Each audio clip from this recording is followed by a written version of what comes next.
تو अब आप आप मोहम्मद अली फिर साहब जब आप रिश्ते गिनवा रहे थे ना कि ये रिश्ता भी होता है, ये रिश्ता, तो मेरे ज़हन में आ रहा था एक मफ़ाद का रिश्ता भी होता है जो कि आजकल बहुत ज़्यादा है। ये असल में देखिए वो भी है ना, वो ऑफ शूट्स हैं। मैं हाँ जी। आपको एक छोटी सी एक स्टोरी अपनी जिंदगी से सुनाता हूँ। जब जी। मेरे वालिद साहब अल्लाह ताला उनके दर्जात बुलंद करें, जब उनकी डेथ हुई, आमीन। तो मेरे दादा ने मुझे ना कहा कि यार तुम्हारा मैं एक्स वाई जेड चाहता हूँ कि यहाँ पर तुम हमारे पास आओ।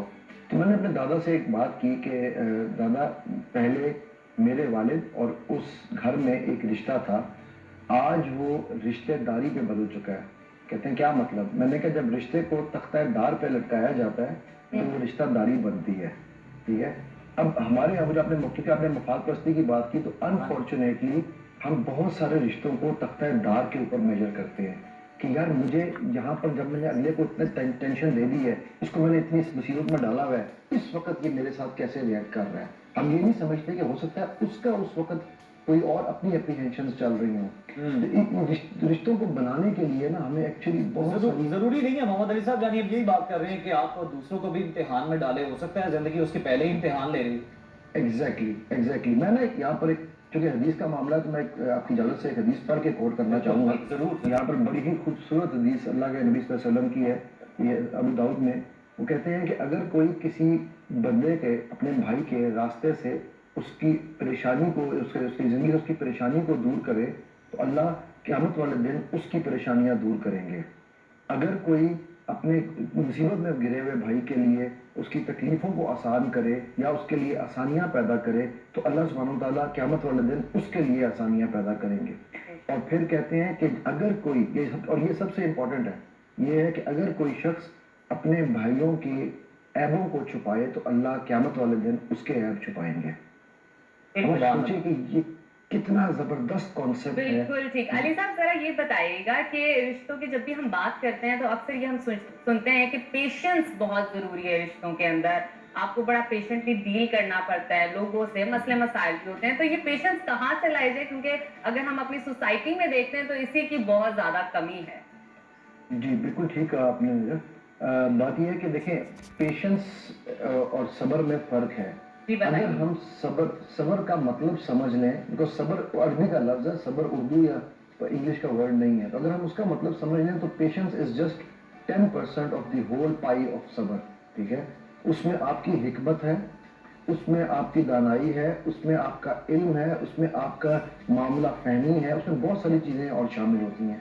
हमें बर्दाश्त की कमी इसलिए है सबसे पहले कि हम उंगली यूं पॉइंट करते हैं, और जब हम उंगली यूं पॉइंट करते हैं तो हम भूल जाते हैं कि तीन हमारी तरफ, अपनी तरफ भी वापस आ रही हैं, ठीक है। अब इस वजह से, और ये मैं आपको बताऊं कि ये हम body language, being a body language master trainer, हम बॉडी लैंग्वेज की साइंस में कहते हैं कि never ever point a finger towards anyone, because this is subliminal threat, ठीक है। हमेशा यूं पूरा हाथ करना चाहिए, और यही नबी सल्लल्लाहु अलैहि वसल्लम का तरीक़ाकार भी था। अब मैं ये क्यों बता रहा हूँ, क्योंकि जब हम ये काम करते हैं तो मुझे लगता है कि मेरी आंख में जो कुछ है वही सब सही है, मैं हर तरह से सही हूँ।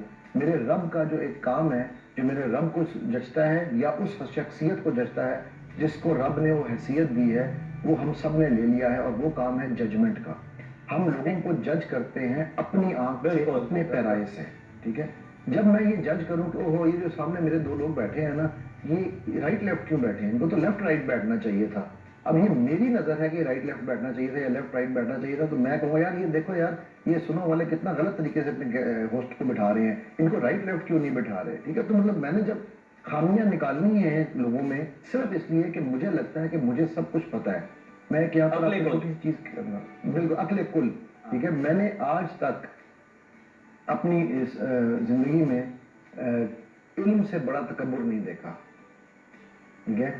इल्म जो है ना, वो इन दौलत और शोहरत से ज्यादा बड़ा तकब्बुर है कि बंदा वही समझता है मुझे सब पता है। और ये और अप्रोच वो है ना नो इट ऑल वाली कि मुझे सब पता है, मुझे सब आता है और मुझे बिल्कुल, सब पता है। और आपको पता है इसका, इससे सबसे ज्यादा नुकसान इस कायनात में किस मलऊन ने उठाया है, उसका नाम है इब्लीस। इब्लीस ने इल्म का ही जोम था ना, उसने अपने इल्म की बेस पे कहा था कि मैं सुपीरियर हूँ, ठीक है।